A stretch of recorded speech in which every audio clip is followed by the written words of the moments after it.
how to check battery health on any iPhone.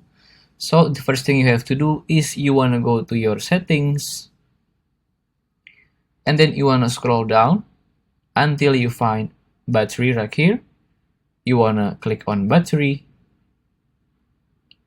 and then on battery health, and charging, you want to click on it.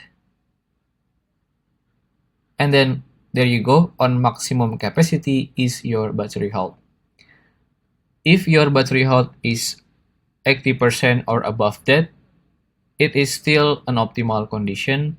But if you fall below 70 or below 60 like I do here, you will start to feel the battery running low much faster than before when you use your iPhone. And I do recommend to change for the new battery on your nearest official Apple Store. If you find this video useful, please consider like and subscribe.